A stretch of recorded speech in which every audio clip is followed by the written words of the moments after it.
नमस्कार, India voice देख रहे हैं आप और मैं हूं आपके साथ शिवम दुबे। इंडिया वॉइस के खास कार्यक्रम देवभूमि समाचार में आप सबका स्वागत है। बुलेटिन की शुरुआत करेंगे, रुक करेंगे खबरों की ओर। उत्तराखंड में नगर निकाय चुनाव की अधिसूचना दिसंबर महीने तक जारी होने की संभावना है। 10 दिसंबर को नगर निकायों के ओबीसी आरक्षण अध्यादेश को मंजूरी मिलने के बाद शासन ने प्रक्रिया तेज कर दी है और इसी कड़ी में उत्तराखंड शासन ने नगरपालिका, नगर पंचायत की नियमावली और उत्तराखंड नगर निगम की नियमावली को जारी कर दिया है। इस मामले पर उप सचिव प्रदीप कुमार शुक्ल ने पत्र जारी कर दिया है। शासन ने नगर निकायों के आरक्षण की नियमावली जारी कर शहरी विकास निदेशालय को भेज दिया है और आरक्षण तय किए जाने के लिए प्रस्ताव तैयार कर जल्द से जल्द सरकार को भेजा जाएगा ताकि आगे की कार्रवाई की जा सके।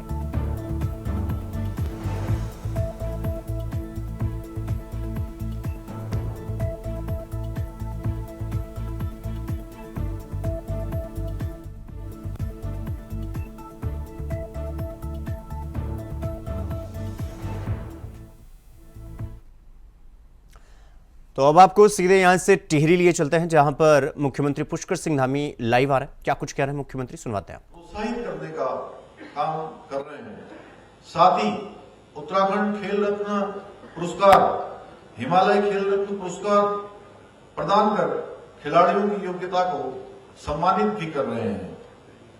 इसके साथ ही हमने राज्य में राजकीय सेवाओं में खिलाड़ियों के लिए 4% का खेल कोटा, आप सबको ध्यान होगा कि ये खेल कोटा बंद हो गया था, इस खेल कोटे को फिर से हमने प्रारंभ किया है, फिर से हमने लागू किया है, जिससे कि हमारे खिलाड़ियों के परिश्रम और उत्कृष्टता को उचित अवसर मिले, उनकी प्रतिभा के साथ न्याय हो सके और जो समय उन्होंने खेल के क्षेत्र में लगाया है उसका सम्मान हो सके। इतना ही नहीं, आपको जानकर प्रसन्नता होगी कि शीघ्र ही राज्य में खेल विश्वविद्यालय भी बनने जा रहा है और राज्य में खेल विश्वविद्यालय बनने से हमारे खिलाड़ियों को विश्व स्तरीय प्रशिक्षण और खेल की सुविधाएं प्राप्त हो सकेंगी। हम उस दिशा में भी तेजी से काम कर रहे हैं। भाइयों बहनों, इस बार हमारे प्रदेश में 38वें राष्ट्रीय खेलों की मेजबानी करने का हम सबको गौरव प्राप्त होने जा रहा है। मैं इसके लिए आदरणीय प्रधानमंत्री जी को, खेल मंत्री जी को, हमारी ओलंपिक संघ के अध्यक्ष पीटी उषा जी को, सबको मैं अपनी तरफ से धन्यवाद देता हूं। आप सबको ध्यान होगा, माननीय प्रधानमंत्री जी ने पिथौरागढ़ से हमारे 38वें खेलों की मेजबानी के उद्घोष हमारे राज्य के लिए पिथौरागढ़ की एक जनसभा में किया था और उसके बाद हम लगातार इसकी तैयारियों में लग गए हैं।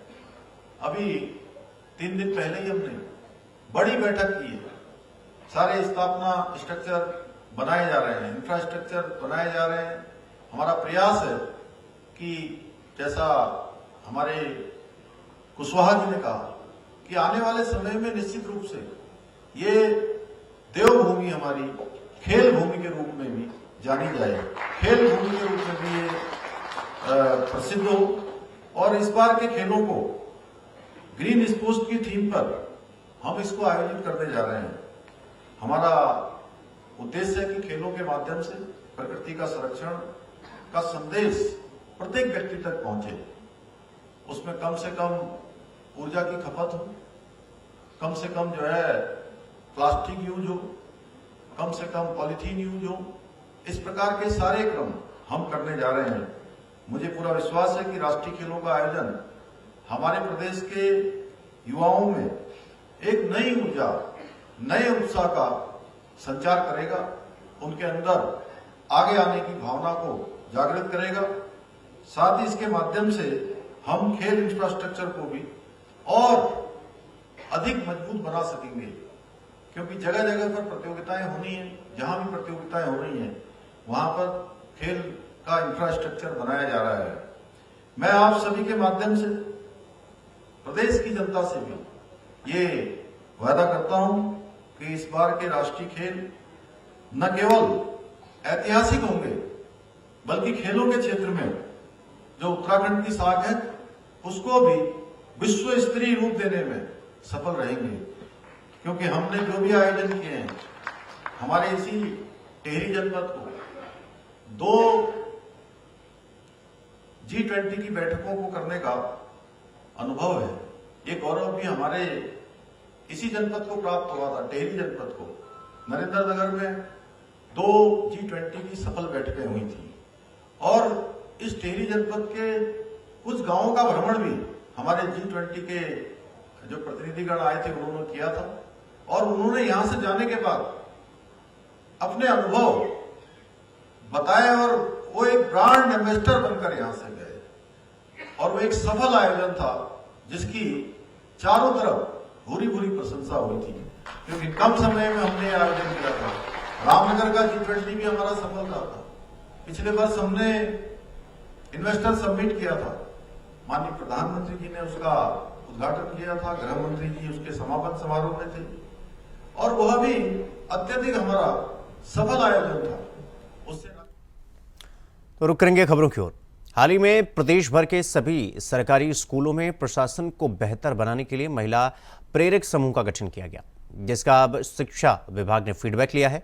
और इसी बात पर उत्तराखंड की डीजी शिक्षा झरना कमछान ने यह कहा कि हमने SCERT और समग्र शिक्षा के साथ ट्रेनिंग आयोजित की थी और जिसमें जनपदों से मास्टर ट्रेनरों को बुलाया गया। साथ ही उन्होंने कहा कि मास्टर ट्रेनरों को स्कूलों की कमेटी के लिए मॉनिटरिंग का काम दिया गया है और जिन्हें समय समय पर स्कूलों का निरीक्षण करने का निर्देश भी दिया गया है ताकि महिला प्रेरक समूहों पर नजर रखी जा सके।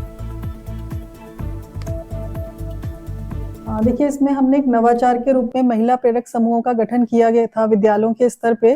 तो अभी हमने उसका फीडबैक भी जनपदों से लिया है और अभी हाल में ये ट्रेनिंग भी आयोजित करी थी ये SCERT के द्वारा और समग्र शिक्षा के द्वारा, जिसमें हमने जनपदों से मास्टर ट्रेनर्स को बुलाया था। उन मास्टर ट्रेनर्स का काम मुख्य रूप से मॉनिटरिंग का होगा। जो हमारे विद्यालय के स्तर पे कमिटीज होती हैं, स्कूल मैनेजमेंट कमेटी होती है और स्कूल मैनेजमेंट डेवलपमेंट कमेटी होती है, तो उसमें अभिभावकों की भूमिका पे चर्चा की गई थी और ये निर्देशित किया गया हमारे मास्टर ट्रेनर्स को कि वो समय समय पे जाके स्कूल्स का निरीक्षण करें और वहां पे देखें कि महिला प्रेरक समूह के द्वारा क्या कार्य किया जा रहा है। रेगुलर अभिभावकों के साथ मीटिंग्स हो रही है, नहीं हो रही है, तो पेरेंट्स टीचर्स मीटिंग कराने पे और जो हमारी SMC और SMDC की मीटिंग्स है उनको रेगुलर कराने पे ज्यादा जोर दिया जा रहा है। तो यहां पर रुकेंगे एक छोटे से ब्रेक के लिए। खबरों का सिलसिला जारी है, फौरन लौट रहा है।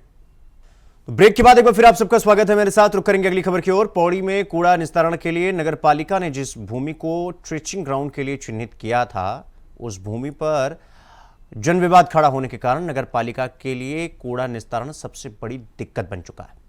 हालांकि अब कूड़ा निस्तारण के लिए नगर पालिका कॉम्पैक्टर लगाकर प्लास्टिक बोतल और फेंके गए प्लास्टिक से सिल्लियां तैयार कर रहा है।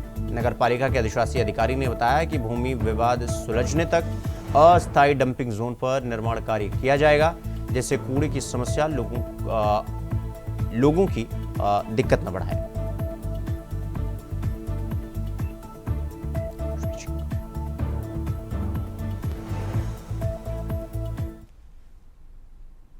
तो खबर देहरादून से है, जहां शीतकालीन यात्रा में श्रद्धालुओं को कोई परेशानी न हो, इस मामले को लेकर आपदा प्रबंधन सचिव ने सभी जिला अधिकारियों के साथ बैठक की है और इस दौरान सचिव ने शीतलहर को लेकर प्रदेश भर में आम जनमानस को राहत पहुंचाने के लिए किए जा रहे कार्यों की समीक्षा की।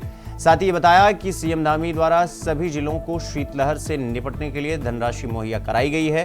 उन्होंने आगे ये भी कहा कि यदि किसी जनपद यानी कि जिले को धनराशि की और आवश्यकता होती है तो वो डिमांड शासन को भेज सकते हैं।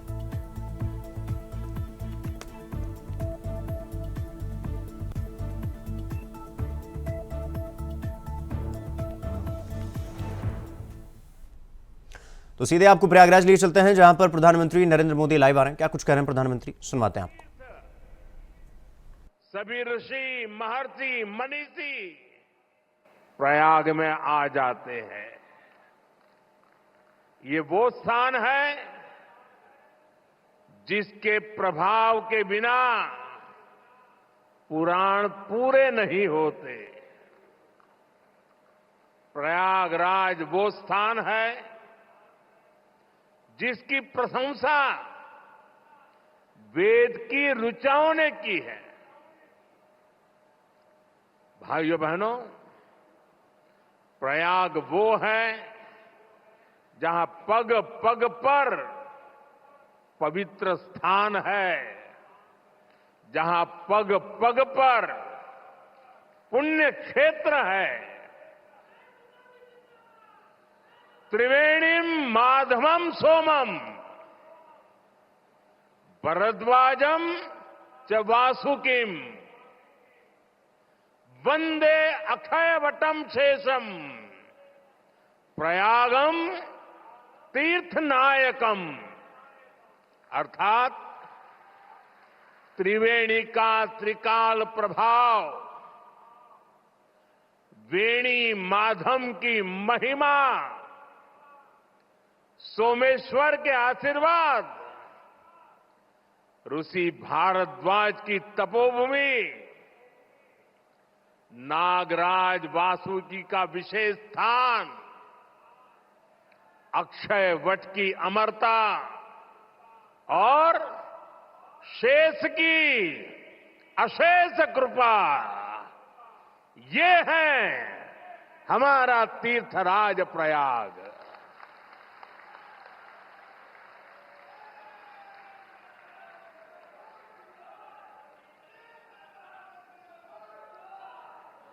तीर्थराज प्रयाग यानी चारी पदार्थ भरा भंडारू, पुण्य प्रदेश देश अति चारु। अर्थात जहां धर्म, अर्थ, काम, मोक्ष चारों पदार्थ सुलभ है, वो प्रयाग है। प्रयागराज केवल एक भौगोलिक भूखंड नहीं है, ये एक आध्यात्मिक अनुभव क्षेत्र है। ये प्रयाग और प्रयाग के लोगों का ही आशीर्वाद है कि मुझे इस धरती पर बार बार आने का सौभाग्य मिलता है।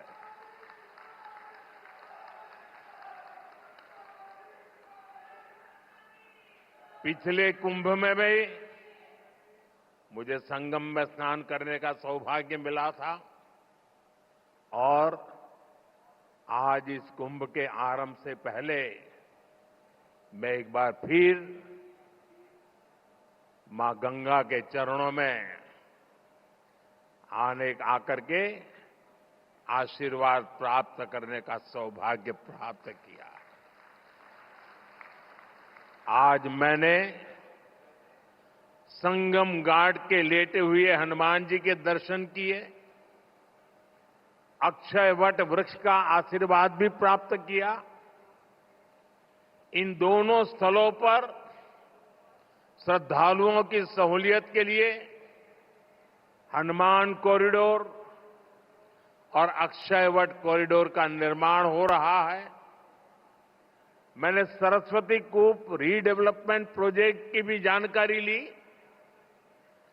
आज यहां हजारों करोड़ रुपए के प्रोजेक्ट का लोकार्पण हुआ है। मैं इसके लिए आप सबको बधाई देता हूं। साथियों, महाकुंभ हजारों वर्ष पहले से चली आ रही हमारे देश की सांस्कृतिक आध्यात्मिक यात्रा का पुण्य और जीवंत प्रतीक है। एक ऐसा आयोजन जहां हर बार धर्म, ज्ञान, भक्ति और कला का दिव्य समागम होता है। हमारे यहां कहा गया है, 10 तीर्थ सहस्त्राणि तीस्र कोट्यस्तथा अपराह सम आगच्छन्ति माध्यातु प्रयागे भरतर्षभ। अर्थात संगम में स्नान से करोड़ों तीर्थ के बराबर पुण्य मिल जाता है। जो व्यक्ति प्रयाग में स्नान करता है वो हर पाप से मुक्त हो जाता है। राजा महाराजाओं का दौर हो या फिर सैकड़ों वर्षों की गुलामी का कालखंड, आस्था का ये प्रवाह कभी नहीं रुका। इसकी एक बड़ी वजह यह रही है कि कुंभ का कारक कोई बाह्य शक्ति नहीं है। किसी बाहरी व्यवस्था के बजाय कुंभ मनुष्य के अंतर मन की चेतना का नाम है। ये चेतना स्वतः जागृत होती है। यही चेतना भारत के कोने कोने से लोगों को संगम के तट तक खींच लाती है। गांव, कस्बों, शहरों से लोग प्रयागराज की ओर निकल पड़ते हैं। सामूहिकता की ऐसी शक्ति, ऐसा समागम शायद ही कहीं और देखने को मिले। यहां आकर संत महंत, ऋषि मुनि, ज्ञानी विद्वान, सामान्य मानवी सब एक हो जाते हैं। सब एक साथ त्रिवेणी में डुबकी लगाते हैं। यहां जातियों का भेद खत्म हो जाता है, संप्रदायों का टकराव मिट जाता है। करोड़ों लोग एक ध्येय, एक विचार से जुड़ जाते हैं। इस बार भी महाकुंभ के दौरान यहां अलग अलग राज्यों से करोड़ों लोग जुटेंगे। उनकी भाषा अलग होगी, जातियां अलग होगी, मान्यताएं अलग होगी, लेकिन संगम नगरी में आकर वो सब एक हो जाएंगे। और इसलिए मैं फिर एक बार कहता हूं, ये महाकुंभ एकता का महायज्ञ है, जिसमें हर तरह के भेदभाव की आहुति दी जाती है। यहां संगम में डुबकी लगाने वाला हर भारतीय एक भारत श्रेष्ठ भारत की अद्भुत तस्वीर प्रस्तुत करता है। साथियों, महाकुंभ की परंपरा का सबसे अहम पहलू ये है कि इस दौरान देश को दिशा मिलती है। कुंभ के दौरान संतों के वाद में, संवाद में, सार्थार्थ में, शास्त्रार्थ के अंदर देश के सामने मौजूद अहम विषयों पर, देश के सामने मौजूद चुनौतियों पर व्यापक चर्चा होती है। और फिर संत जन मिलकर राष्ट्र के विचारों को एक नई ऊर्जा देते थे, नई राह भी दिखाते थे। संत महात्माओं ने देश से जुड़े कई महत्वपूर्ण निर्णय कुंभ जैसे आयोजन स्थल पर ही लिए हैं। जब संचार के आधुनिक माध्यम नहीं थे, तब कुंभ जैसे आयोजनों ने बड़े सामाजिक परिवर्तनों का आधार तैयार किया था। कुंभ में संत और ज्ञानी लोग मिलकर समाज के सुख दुख की चर्चा करते थे, वर्तमान और भविष्य को लेकर चिंतन करते थे। आज भी कुंभ जैसे बड़े आयोजनों का महात्म्य वैसा ही है। ऐसे आयोजनों से देश के कोने कोने में समाज में सकारात्मक संदेश जाता है। राष्ट्र चिंतन की ये धारा निरंतर प्रवाहित होती है। इस आयोजन के नाम अलग अलग होते हैं, पड़ाव अलग अलग होते हैं, मार्ग अलग अलग होते हैं, लेकिन यात्री एक होते हैं, मकसद एक होता है। साथियों, कुंभ और धार्मिक यात्राओं का इतना महत्व होने के बावजूद पहले की सरकारों के समय इनके महात्म्य पर ध्यान नहीं दिया गया। श्रद्धालु ऐसे आयोजनों में कष्ट उठाते रहे, लेकिन तब की सरकारों को इससे कोई फर्क नहीं पड़ता था। इसकी वजह थी कि भारतीय संस्कृति से, भारत की आस्था से उनका लगाव नहीं था। लेकिन आज केंद्र और राज्य में भारत के प्रति आस्था, भारतीय संस्कृति को मान देने वाली सरकार है। इसलिए कुंभ में आने वाले श्रद्धालुओं के लिए सुविधाएं जुटाना डबल इंजन की सरकार अपना दायित्व समझती है। इसलिए यहां केंद्र और राज्य सरकार ने मिलकर हजारों करोड़ रुपए की योजनाएं शुरू की है।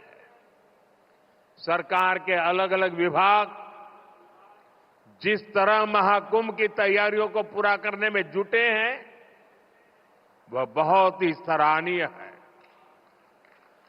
देश दुनिया के किसी कोने से कुंभ तक पहुंचने में कोई दिक्कत न हो, इसके लिए यहां की कनेक्टिविटी पर विशेष फोकस किया गया है।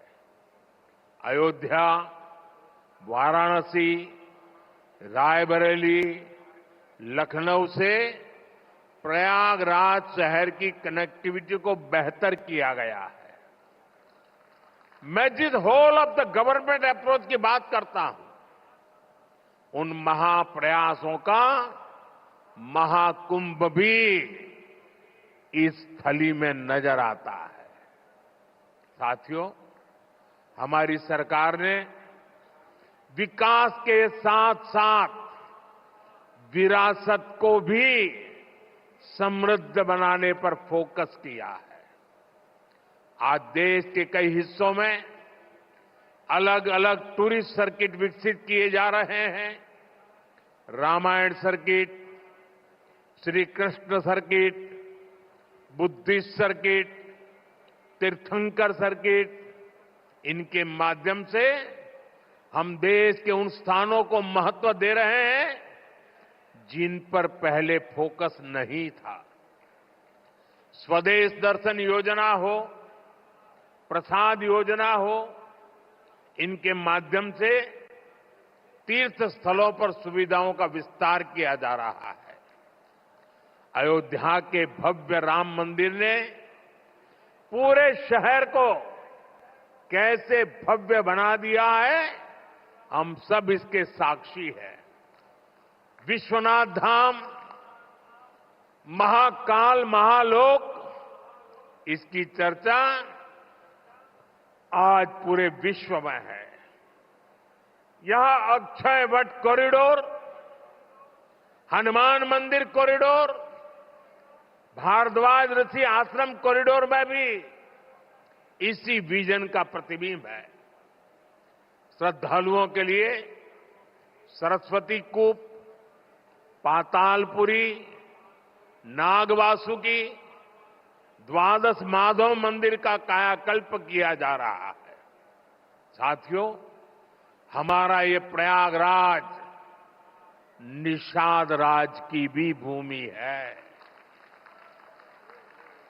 भगवान राम के मर्यादा पुरुषोत्तम बनने की यात्रा में एक महत्वपूर्ण पड़ाव श्रृंगवेरपुर का भी है। भगवान राम और केवट का प्रसंग आज भी हमें प्रेरित करता है। केवट ने अपने प्रभु को सामने पाकर उनके पैर धोए थे, उन्हें अपनी नाव से नदी पार कराई थी। इस प्रसंग में श्रद्धा का अनन्य भाव है। इसमें भगवान और भक्त की मित्रता का संदेश है। तो देवभूमि समाचार में फिलहाल अभी के लिए बस इतना ही। देश और दुनिया की तमाम खबरों को देखने के लिए देखते रहें इंडिया वॉइस। नमस्कार।